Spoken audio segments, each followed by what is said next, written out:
안녕하세요. 정상으로 인도하는 사람들 셀파 김혜성입니다. 자, 이번 시간에는 지난 119회 전산 세무 2급 기출문제 실무 문제풀이를 한번 시작해 보도록 하겠습니다. 백데이터 다 설치하셨죠? 네. 저희 카페에 이렇게 백데이터 묶음이라 그래서 여기에 세무 2급 같은 경우에 103에서부터 119회까지 감독관 번호 없이 그냥 바로바로 회사 코드만 변경해서 문제풀이 하실 수 있도록 이렇게 백데이터 묶음을 다 올려드렸으니까 기출문제 문제풀이 하실 때 좋을 것 같아요. 자, 그럼 이제 우리 프로그램 다 되어 있으실 거고, 자, 이제 문제를 하나씩 보면서 실무 문제를 풀어나가 보도록 하겠습니다. 저희 회사 이름은 미래테크고요. 그 다음에 제조 및 도소매업을 주업으로 하는 중소기업에 해당한다. 회계기간은 2025년 1월 1일서부터 12월 31일까지입니다. 그래서 이걸 일단 기본 전제로 25년도에 해당하는 문제니까 확인해 주시고, 자, 일반 전표 입력 문제서부터 바로 출발해 보도록 하겠습니다. 자, 첫 번째 1월 20일 원재료 창고로 사용하기 위해 다음에 부동산 임대차 계약을 하고 계약금을 보통예금 계좌에서 이체 지급하였습니다. 오늘은 계약금을 지급하였습니다. 자, 날짜는 1월 20일이고요. 자, 여기 보시면 부동산 임대차 계약서에 계약금은 2천만 원입니다. 라고 되어 있고, 그 다음에 임대 기간은 3월 20일이니까 아직 시작하지 않았기 때문에 계약금만 지불한 문제가 되겠고요. 자, 그 다음에 우리 밑에서 확인해 주셔야 되는 게 우리 회사가 미래테크니까 상대방 거래처는 주식회사 우리에 해당한다 라는 거 알아두시면 될 것 같고요. 이해되셨죠? 자, 그러면 일반 전표 입력으로 들어가셔서 일반 전표에 날짜는 01월 20일. 그럼 계약금 지급했으니까 우리 차변에 뭐라고 해요? 성급금이라고 해주시면 되겠고, 거래처는 주식회사 우리 해주시면 되겠고, 계약금 아까 2천만 원 확인되셨죠? 대변에 보통예금 계좌에서 이체 지급하였습니다. 이해되셨을까요? 네. 자, 그 다음 문제로 한번 또 넘어가 보시도록 하겠습니다. 6월 7일 날 영업부서라고 했고요. 자, 당기분 퇴직연금을 보통예금 계좌에서 이체하였다. 당사는 확정기여형이라고 했어요. 그럼 확정기여형은 우리가 회계 처리할 때 뭐라고 하죠? 퇴직급여. 영업부서니까 800번대 사용해 주시면 되겠죠? 일반 전표에 06월 7일 들어가셔서 차변에 퇴직급여 800번대. 네, 쭉 내려가셔서 800번대에 있는 퇴직급여 선택해 주시면 되겠고요. 금액은 2천만 원, 그리고 대변에 보통예금 2천만 원 지급하였습니다. 이해되셨나요? 자, 그 다음 문제로 한번 또 넘어가 보겠습니다. 6월 15일 영업부서 차량에 대한 자동차세. 자, 영업부서 자동차세, 그 다음에 제조부서에 대한 자동차세. 이렇게 두 가지로 나누어져 있네요. 그래서 25만 원과 17만 7천 원을 보통예금 계좌에서 납부하였다. 이렇게 되어 있으니까, 자, 6월 15일 날 우리는 차변에 817번 세금과원가가 25만 원, 그리고 또 차변에 517번 세금과원가가 17만 7천 원, 이 모두를 대변에 보통예금 계좌에서 이체 지급하였습니다. 이해가 되셨죠? 네, 어려운 문제는 아니었던 것 같고요. 자, 그 다음은 7월 12일 날 매입 거래처인 배정산업이 당사의 외상매입금에 대한 상환을 요구하면서 이 상황을 고려하여 채무의 40%를 면제해 주기로 했대요. 그러면 우리는 채무 면제 이익이라고 하는 게 생기겠죠. 그쵸? 네. 그러면 우리는 채무 면제 이익이라고 하는 게 발생을 하겠고요. 나머지는 잔액은 보통예금 계좌에서 지급하였다 그랬으니까 일반 전표에 우리 7월 12일 날, 07월 12일 날 차변에 외상매입금 배정산업의 외상매입금 1,500만 원 중에서 우리는 40%에 해당하는 600만 원을 우리 뭐라고 해야지 돼요? 채무 면제 이익이다 라고 처리해 주시면 되겠고, 나머지 대변에 보통예금 계좌에서 이체 지급하였습니다. 이해되셨을까요? 네, 그래서 빚을 면제받았을 때 우리는 채무 면제 이익이다 라고 보시면 될 것 같아요. 자, 그 다음 문제로 한번 또 넘어가 보시겠습니다. 8월 1일 생산부서 직원의 작업복. 네, 생산부서 직원의 작업복 100만 원을 구입하였다. 20만 원 보통예금 계좌에서 지급하였고 나머지 잔액은 대표이사의 보통예금 계좌에서 이체 지급했대요. 자, 이제 여기에서 문제는 대표이사 개인 명의의 보통예금 통장은 저희 회사가 관리를 하는 게 아니죠. 그렇죠? 그래서 이 보통예금은 보통예금으로 처리를 하시는 것이 아니고 대표이사한테 나중에 돈을 갚아줘야 하니까 가수금이라고 하는 계정을 사용을 해주셔야지 돼요. 거래처는 대표이사로 설정을 해주시면 되겠고요.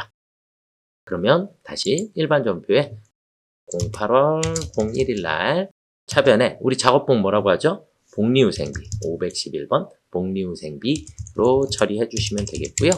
자, 그리고 대변에 가서 보통예금은 20만 원, 나머지는 대변에 가수금으로 처리하라 그랬고 대표이사 이렇게 설정을 해주시면 되겠죠.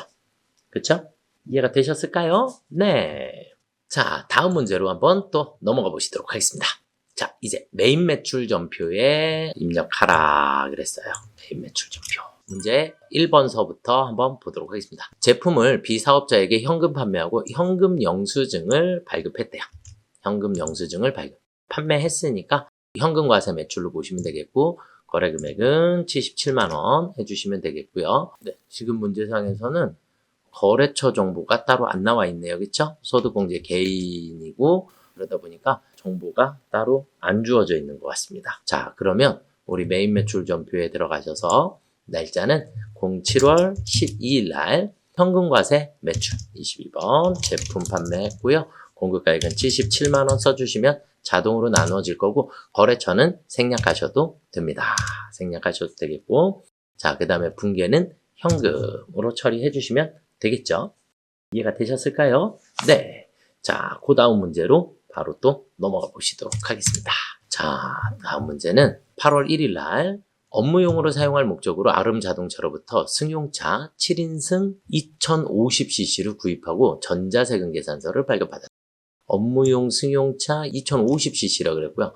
그럼 1000cc를 초과하는 그랬으니까 전자세금 계산서 발급에 따른 우리는 과세 유형이 불공으로 처리를 해주시면 되겠죠. 그쵸? 네, 불공으로 처리해 주시면 되겠고 자, 우리 회사는 미래테크고 거래처는 아름자동차로 해주시면 되겠고 5천만 원의 세액은 500만 원입니다. 이해되셨죠? 그런데 여기서 일단 또 하나 7월 10일에 300만 원을 선지급하였고 이렇게 돼 있어요. 그러면 이 부분은 우리가 대응 결제 시에 선급금으로 처리되어 있었던 게 있었다라고 보시면 되겠죠. 그렇죠? 네. 그리고 나머지는 보통예금 계좌에서 이체 지급하였습니다. 되었을까요? 네. 자, 그러면 메인 매출 전표에 8월 1일 날 08월 01일 날 불공입니다. 불공. 그래서 승용차 공급가액은 5천만 원. 그리고 거래처는 아름자동차. 자, 전자이고요. 그 다음 불공 사유는 F2 눌러보시면 개별소비세법에 따른 자동차 구입. 네, 그래서 3번을 선택을 해주시면 되겠고 분계는 혼합입니다. 차변에 차량 운반구가 생기겠죠. 그리고 대변에 선급금. 선급금이 300만 원이 있었고요. 그리고 나머지 대변에 잔액은 보통예금 계좌에서 이체 지급하였습니다. 이해가 되셨죠? 네, 이렇게 보시면 될 것 같고요. 자, 그 다음 문제로 또 넘어가 보시도록 하겠습니다. 자, 문제 3번. 자, 8월 2일 날 제품을 공급하고 전자세금 계산서를 발급하였습니다. 그럼 무조건 과세 매출이 되겠죠. 50만 원은 현금 수령하고 나머지는 외상 되었을까요? 네, 거래처는 이렇게 정성전자 나와 있고요. 그 다음에 공급가액하고 세액은 500만 원에 50만 원입니다. 이해되셨죠? 네. 자, 그러면 메인 매출 전표에 8월 오늘은 02일 날 과세 매출했어요. 제품 공급가액은 500만 원에 50만 원. 거래처는 정성전자이고요. 분계는 혼합 제품 매출했고요. 대변에 현금으로 50만 원. 그리고 대변에 나머지는 외상 매출금 해주시면 되겠죠. 아이고. 죄송해요. 차변에 현금 그리고 차변에 외상 매출금 500만원 처리해 주시면 되겠죠. 그렇죠? 네, 이렇게 처리해 주시면 정답이 되겠고요. 자, 그 다음 문제로 또 넘어가 보시겠습니다. 이번에 8월 31일 날 기계장치를 운용 리스로 리스하여 리스료는 임차료로 분류됩니다. 아시겠죠?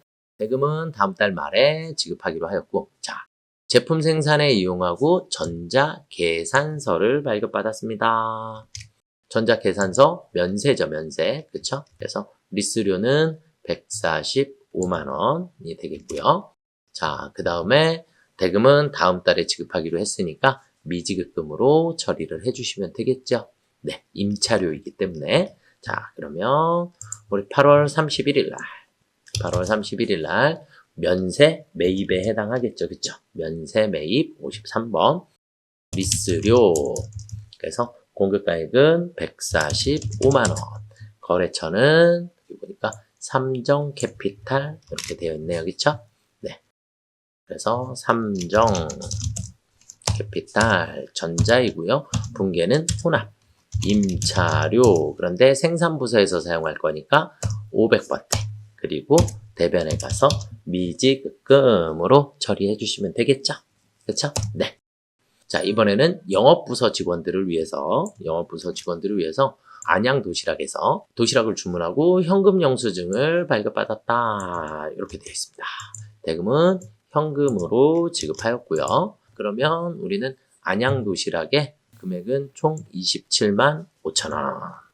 이해되셨을까요? 네. 자, 그럼 매입 매출 전표 09월 08일 날 현금 과세 매입 61번이 되겠죠. 도시락. 공급가액은 우리 27만 5천원. 그래서 27만 5천원 해주시면 되겠고요. 자, 거래처는 안양 도시락. 그리고 분계는 그냥 현금. 대신에 영업부 직원들을 위해서 쓴 거니까 811번 복리후생비로 처리해 주시면 되겠죠. 네, 여기까지 우리 매입 매출 전표를 한번 풀어봤고요. 부가세 신고와 관련하여 물음에 답하시오 그랬어요. 제조업을 영위하는 중소법인에 해당하며 의제매입세 공제를 문제를 풀으라 했네요. 그러면 의제매입세 공제의 공제율을 몇 분의 몇이에요? 104분의 4. 그쵸? 그래서 의제매입세 공제 대상되는 재화를 생산 판매하는 것으로 가정한다. 25년 1기 확정 과세 기간. 그래서 여기 4월에서 6월까지가 주어져 있죠. 신고서를 작성하시고. 자, 대신에 우리가 확정과세 기간이기 때문에 확정과세 기간은 반드시 정산이라고 하는 것을 해주셔야 해요. 그쵸? 자, 제조업을 영위하고, 자, 그럼 이제 의제매입세 우리가 문제를 풀으시려면 적격증빙이어야 하고요. 그 다음에 농어민 매입분. 요게 이제 조금 여러분들이 많이 헷갈려 하시는 부분인데, 농어민 매입분 제조업에서는 가능합니다. 아시겠죠? 적격증빙, 계산서, 현금영수증 모두 다 가능한 거고, 그 다음에 농어민 매입분에 대해서만 우리가 제조업은 가능하니까 모두 다 가능하다. 이렇게 보시면 되겠고, 예정과세표준, 이제 정산자료가 나와 있는 거예요. 예정신고 과세표준 6천만원, 확정신고 과세표준은 1억 원이었습니다. 자, 그 다음에 한도 계산은 컴퓨터가 자동으로 해주니까 신경 안 쓰셔도 되고, 예정신고 시 의제매입세 공제액은 없다고 가정한다. 그러면 문제 풀기는 조금 더 수월해졌고요. 자료 면세 매입 물품은 모두 과세사업인 제조업에 직접 사용한다. 그러니까 모두 다 공제 대상이다 라고 보시면 되겠고요. 세 가지를 전표 입력 이런 문제가 없기 때문에 우리는 의제매입세 공제 신고서만 작성을 해주시면 되기 때문에 신고서에 그냥 세 가지를 모두 다 입력을 한번 해보시도록 하겠습니다. 자, 우리 의제매입세 공제 신고서로 들어가 보실게요.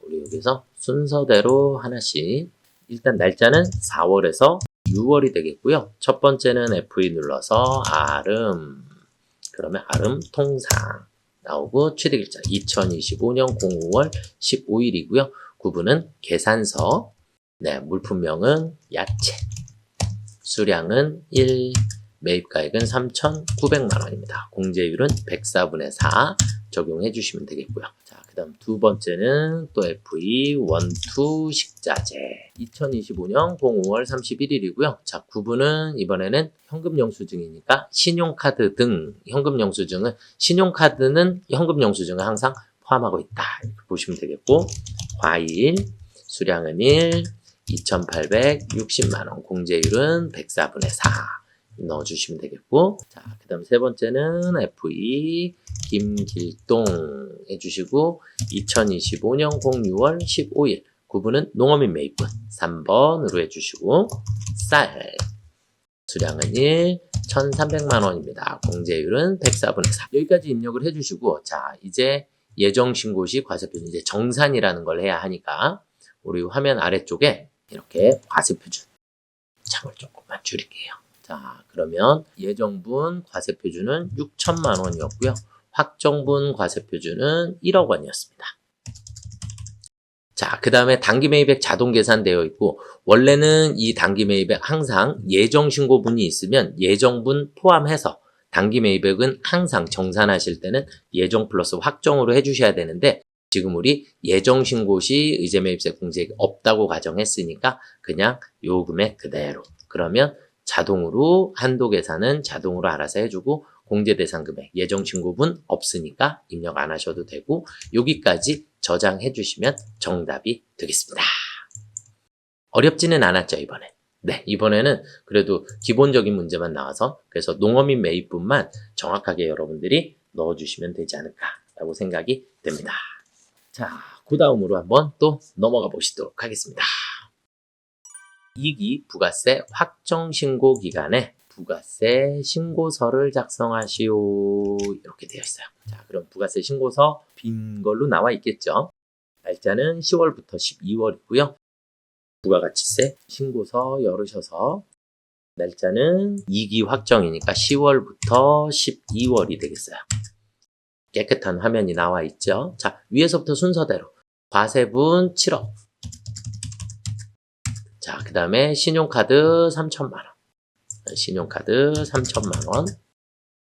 그런데 신용카드 매출점표 발행금액 중 세금계산서 발급분 500만 원이 있으니까 3천이 아니라 2,500만. 네, 왜? 500만 원은 여기 위에 7억 원 안에 포함이 되어 있겠죠. 그쵸? 자, 그 다음에 간주임대료 과세표준. 간주임대료는 기타에 해당해요. 기타 35만 7천 원 넣어주시면 되겠고, 영세분에서 영세율 1억 원. 그 다음에 직수출 5만 달러인데 1,400원이니까 7천만 원일까요? 그렇죠? 7천만 원 넣어주시면 되겠고요. 자, 그 다음은 매입에 한번 볼게요. 전자세금계산서 수치분 매입은 4억 2천이고 고정자산 매입이 1억 원이 있대요. 그러면 일반 매입은 3억 2천만 원. 그러면 세액 3,200만 원 넣어주셔야 되고, 고정자산이 1억 원. 그러면 1,000만 원 또 넣어주시면 되겠죠? 자, 그 다음에 접대비. 접대비. 그래서 불공이잖아요. 그쵸? 불공은 일단 일반 매입에는 넣어주시는 거예요. 그쵸? 일반 매입에는 넣어주신 거고, 그 다음에 접대와 관련된 200만 원이 있으니까 이 200만 원은 공제받지 못할 매입세액 16번의 오른쪽에 200만 원에 20만 원은 불공입니다 라고 넣어주시면 되겠고, 자, 그 다음은 신용카드. 그럼 신용카드는 우리 여기 14번을 클릭하시면 이쪽 화면 오른쪽 아래. 그래서 3천만 원인데 그 중에 고정자산이 또 900만 원이 있으니까 일반 매입은 2,100만 원이 되겠죠. 그쵸? 2,100만 원에 210만 원, 그 다음에 고정자산이 900만 원에 90만 원. 이렇게 넣어주시면 되겠습니다.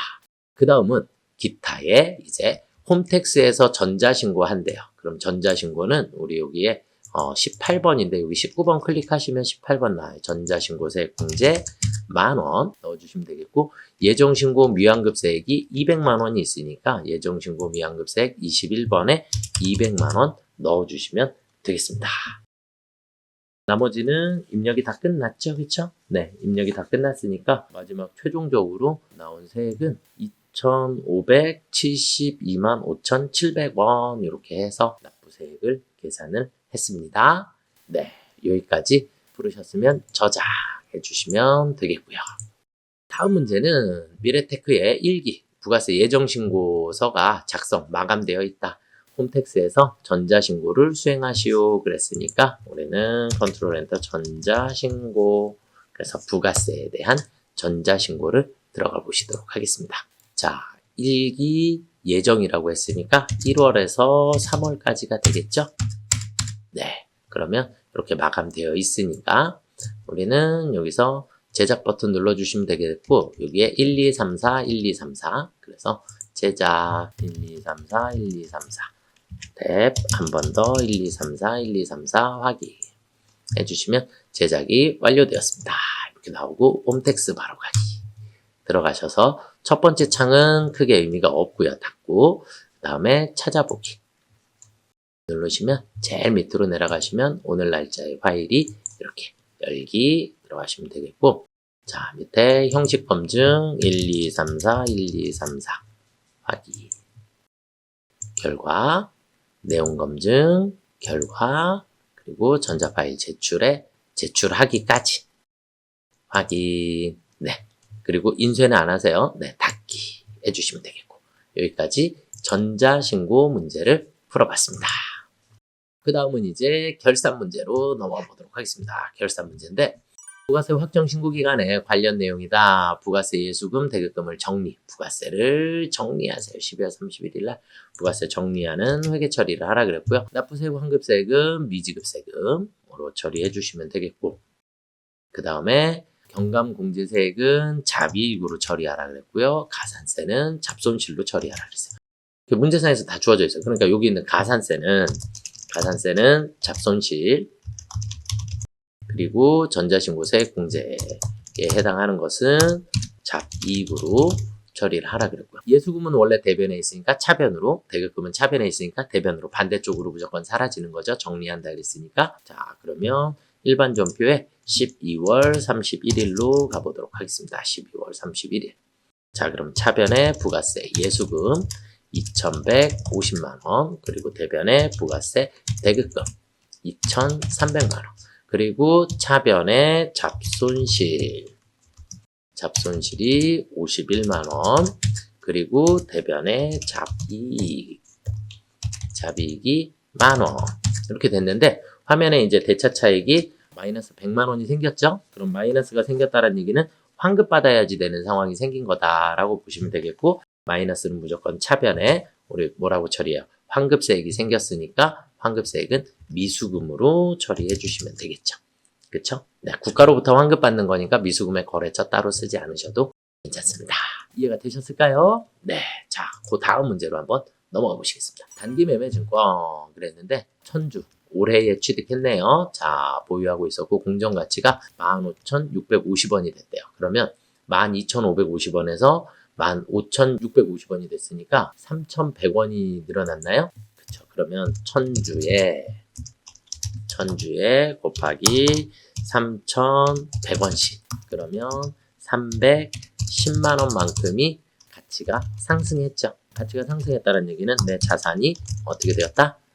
증가. 어떤 자산이? 단기매매증권이. 이렇게 보시면 되겠죠. 네. 그러면 일반 전표에 차변에 단기매매증권 310만원 만큼이 올랐고요. 대변에 가서 우리는 단기매매증권 평가 이익이 생겼죠. 이해되셨죠? 네. 자, 그 다음은 전기에 우리은행에서 차입한, 여기서 중요한 거 전기에 차입한 2만 달러가 결산일 현재 외화 장기 차입금으로 남아있다. 전기에 차입했기 때문에 차입일 현재 환율은 아무런 의미가 없습니다. 아무런 의미가 없고, 전기말 현재 환율 1,200원이 이제 단기말 현재 환율 1,500원으로 바뀌었다. 자, 그러면 환율이 증가했죠. 그러면 환율이 증가했다는 얘기는 부채가 어떻게 되었다? 증가하였다. 부채가 증가했다는 얘기는 또 우리는 손실이 발생을 하게 되었다.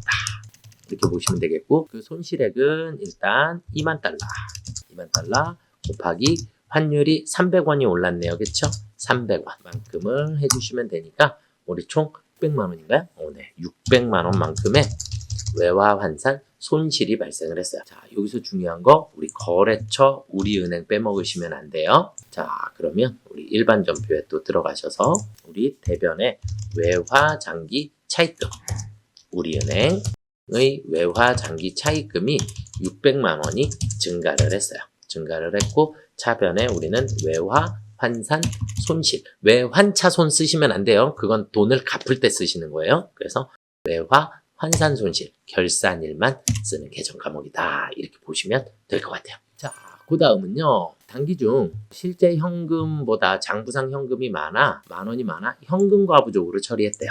현금과부족. 결산일날 4,000원이 서랍에서 발견되었대요. 4,000원은 발견됐고 나머지는 원인을 알 수 없었다. 이렇게 되어 있으니까 현금과부족 나오면 그냥 우리 무조건 일반 전표에 그냥 바로 입력하지 마시고 무조건 합계잔액 시산표 들어가 보세요. 합계잔액 시산표 들어가셔서 12월 31일 날 현금과부족 무슨 변에 있어요?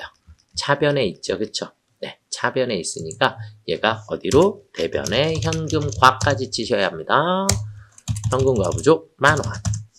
그리고 차변에 가서 4,000원은 현금이 있는 게 발견됐으니까 현금 4,000원이 다시 생겼고요. 그리고 차변에 나머지는 마이너스가 생긴 거니까 잡손실로 처리해 주시면 되겠죠. 이해가 되셨을까요? 네, 여기까지 4번 문제를 또 풀어봤고요. 5번을 한번 보시도록 하겠습니다.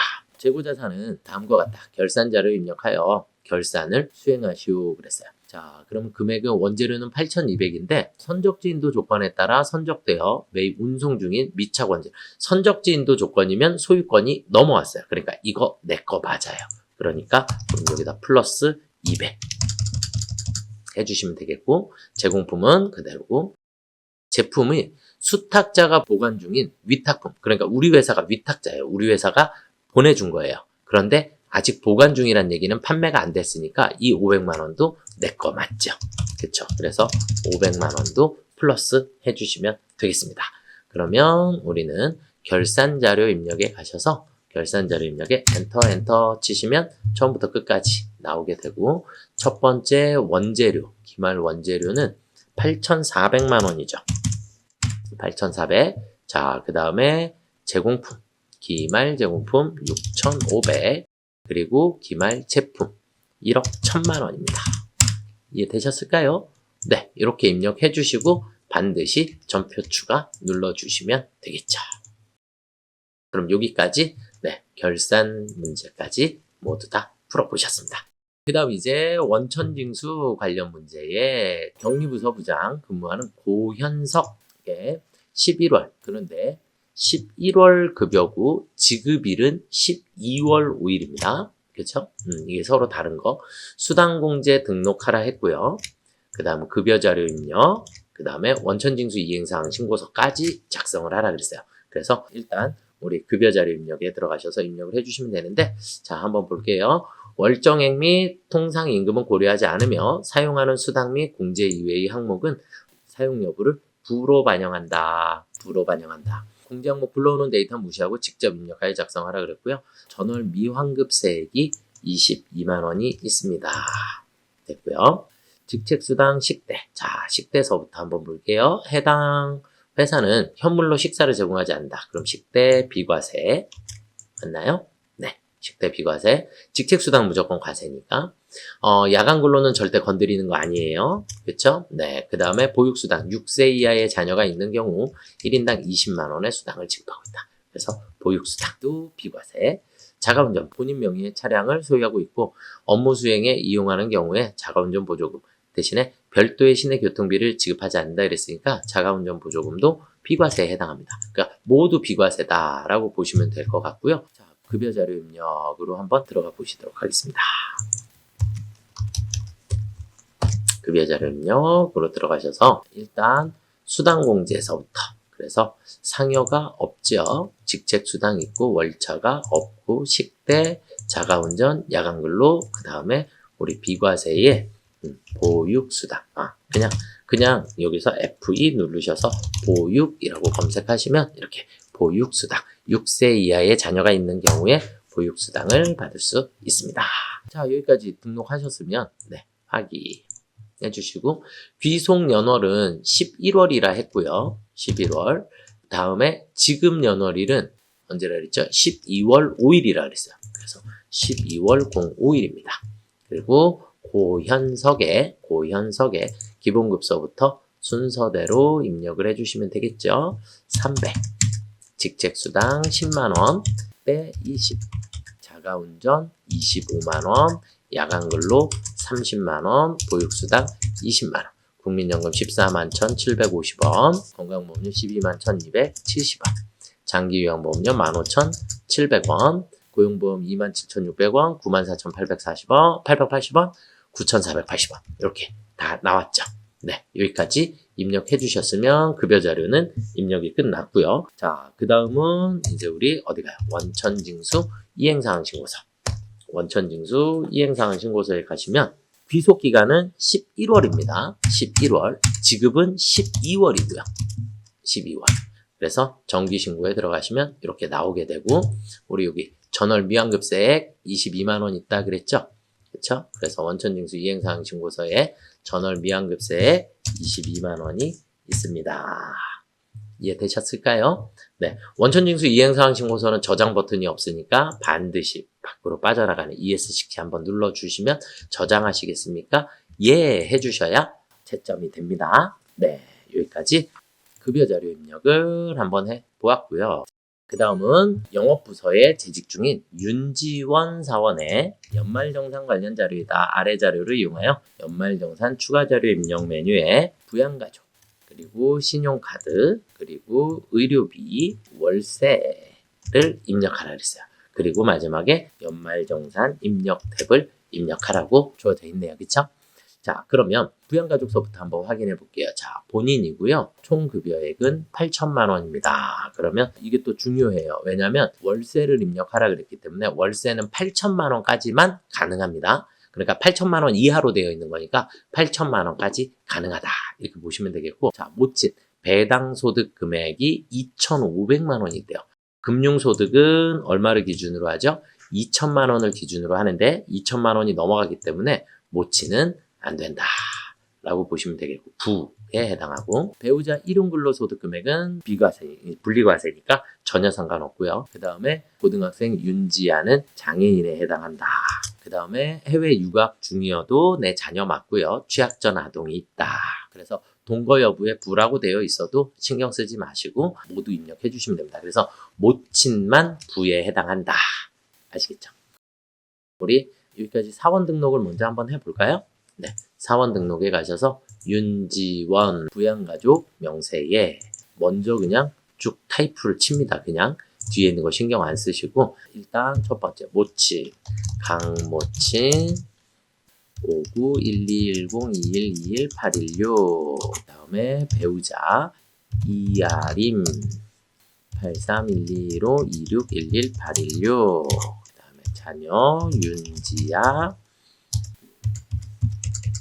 4116817, 윤수아 07100541169114, 그다음에 또 자녀 윤지수 25010536718117. 자, 일단 먼저 이렇게 등록해 주시고, 강모친 어머니는 안 됩니다. 부 해주시면 되겠고, 자, 그 다음에 윤지아 장애인에 해당하니까 장애인복지법에 따른 장애인 선택해 주시면 되겠고요. 이해가 되셨을까요? 이렇게 입력해 주시면, 그리고 윤지수 0세 25년생이다 보니까 출산 입양의 첫째가 아니라 셋째입니다. 셋째로 수정해 주시면 되겠고요. 자, 일단 이렇게 부양가족 등록을 다 마쳤고요.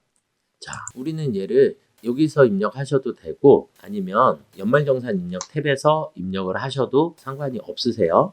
이제 연말정산 관련 자료들을 일단 먼저 살펴보고 화면으로 들어갈게요. 보장성 보험료. 그런데 모친이 소득 제한에 걸렸죠. 그쵸? 그래서 강모친은 안 된다. 나머지 장애인 보험료라 그랬고, 실손 보험료 입력 다 가능하고요. 모친, 교육비. 모친이어서도 안 되고요. 그 다음에 대학원은 본인만 가능하죠. 그쵸? 그래서 모친의 대학원 교육비도 또 안 됩니다. 자, 그 다음에 윤지아 자녀의 교복구입비 20, 현장체험학습비 35만 원이라 그랬는데 35만 원, 현장체험은 30만 원까지만 가능하죠. 그러니까 5만 원을 지워야 해요. 그래서 30만 원만 입력해 주셔야지 된다라는 거. 장애인 특수교육비는 특수교육비에 넣어주시면 되겠고, 윤수와 자녀는 국외교육비, 국내 고등학교에 해당하는 국외 교육기관이다라고 했으니까 1,000만 원 모두 교육비로 공제가 가능합니다. 어학연수 이런 것들은 안 돼요. 그렇게 보시면 되겠고, 이하림 배우자의 질병치료비 되고요. 산후조리원 비용, 산후조리원도 얼마까지죠? 200만 원까지 가능합니다. 그래서 금액 제한이 있는 건 여러분들이 이렇게 그 다음에 또 한 가지 중요한 게 그럼 선생님 300으로 입력하면 될까요? 안 돼요. 이거는 둘을 따로따로 나누어서 입력해 주셔야 합니다. 나누어서 그러니까 두 줄로 입력해 주신다라고 보시면 되겠고 자, 그 다음에 국외 의료비 돼야 안 돼요? 안 되죠. 그쵸? 국외 의료비는 안 됩니다. 국내 의료비만 가능하고요. 자, 그 다음에 신용카드 사용에 3,820만 원의 보장성 보험이 80만 원이 포함되어 있으니까 80만 원 빼주셔야 되겠죠. 그러면 80만 원을 빼면 3,740만 원인가요? 3,740만 원으로 수정해 놓을게요. 그러면 이제 보장성 보험이 해당 사항이 없죠. 빼주셔야지 된다는 거. 자, 그 다음에 직불카드의 질병치료비, 의료비는 중복공제가 가능하니까 직불카드 그냥 500만 원 해주시면 되겠고 월세 아까 8천만 원이 안 됐었죠. 그러니까 월세 지급액 1,080만 원 모두 입력을 해주시면 자동으로 알아서 1,000만 원 한도 내에서 공제가 가능하게 됩니다. 그리고 나머지 정보는 그대로 입력을 해주시면 될 것 같고요. 자, 그러면 연말정산 추가 자료 입력으로 한번 들어가 보시도록 하겠습니다. 사원을 불러오겠습니다. 윤지원 아기 불러와 줬고요. 우리 아까 부양가족을 앞에서 등록을 다 했으니까 여기에는 이제 소득 기준 초과 여부 이렇게 있어요. 그래서 강모친이 소득 제한에 걸렸다. 네. 그래서 여로 체크가 되어 있어야 합니다. 아시겠죠? 요 부분도 신경을 조금 써야겠구나. 그쵸? 왜냐면 사원 등록에서는 소득 기준 초과 여부 체크가 따로 없었는데 연말정산에는 얘가 체크가 있으니까 여기서 입력을 하시는 걸 추천드려야겠네요. 그쵸? 그렇게 보시면 될 것 같고요. 그 다음은 이제 우리 하나씩 살펴볼까요? 윤지원 본인의 보험료, 일반 보장성 보험료 80만 원 입력해 주시고 윤지아 자녀의 장애인, 윤지아 장애인 전용 밑에다가 100만 원 넣어주시면 되겠고요. 자, 그 다음은 이제 윤지아 자녀의 교육비, 일반 교육비, 교복구입비 20, 그 다음에 현장체험학습비 30 그랬으니까 50만 원 입력해 주시면 되겠고 고등학생이죠. 그쵸? 초중고 여기 있어요. 2번. 그래서 2번 초중고 선택해 주시면 되겠고 장애인 특수교육비 120만 원은 장애인 특수교육비에 120만 원 넣어 주시면 되겠습니다. 그 다음에 윤수와 교육비 1,000만 원 마찬가지 2번 초중고 입력해 주시면 되겠고요. 그냥 1,000만 원 써주시면 알아서 한도 계산은 알아서 다 해줍니다. 연 한도 계산은. 그래서 그냥 있는 그대로 전체 금액을 다 써주시면 돼요. 단 우리가 아까 앞에서 윤지아 같은 경우에 우리 현장체험학습비를 고쳤죠. 현장체험학습비는 30만 원이 한도이기 때문에 그래서 이런 거 한도 체크 정도만 여러분들이 조금 신경 써주시면 되겠고요. 그 다음 의료비에 V 눌러서 이하리 그래서 국세청 자료고요. 한 건의 금액은 100만 원입니다. 지금 얘는 그냥 그리고 산후조리원은 별도로 다시 이하림 한 번 더 국세청 자료고요. 한 건에 200만 원이 한도이기 때문에 200만 원 산후조리원 여기에서 해당하지 않음 이렇게 돼 있으니까 해당 1번 입력해 주시면 됩니다. 그래서 산후조리원으로 선택을 해주시면 되겠고요. 그 다음에 국외 의료비는 해당 사항이 없습니다. 그럼 이제 신용카드로 한번 또 넘어가 보시도록 하겠습니다. 신용카드로 들어가셔서 윤지원 본인의 국세청 신용카드 아까 금액 고쳐놓은 거죠? 3,740만 원 넣어주시면 되겠습니다. 이하림 배우자의 직불카드 근데 직불카드 500만 원 입력해 주시면 되겠고요. 이해가 되셨을까요? 네. 그 다음은 월세네요. 마지막 월세에 이렇게 들어가셔서 임대인 김민수 주민번호 701011-166-1819. 자, 유형은 아파트. F2 눌러보면 이렇게 나와요. 아파트. 네, 면적은 83. 임대차 주소지. 그래서 서울시 강동구 양재대로 123, 102동 302호. 네. 임대차 개시일은 2025년 01월 01일서부터 2025년 12월 31일. 연간 월세금 1,080만원입니다. 그럼 알아서 1,000만원 한도 내에서 공제세액이 결정이 됩니다. 여기까지 입력하셨으면 다 입력하셨는데, 이제 중요한 거 마지막 연말경산 입력 탭에 가보시면 여기에 이렇게 빨강 색깔 숫자들이 나와 있어요. 데이터 안 불러왔다는 얘기예요. 그래서 마지막 부양가족 탭 불러오기를 한번 꾹 눌러주시고 확인해 주시게 되면 마지막에 얼마가 나왔냐면 마이너스 812만 4,980원이 나왔네요.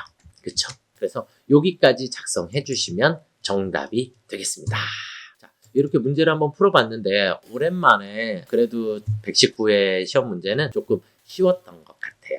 그래서 여러분들이 기본적으로 문제들을 하나씩 다 풀어보시고 복습도 조금 여러 번 해주시고 이번 시험에도 좀 요 정도 난이도 수준으로 나왔으면 좋겠다라고 생각이 듭니다.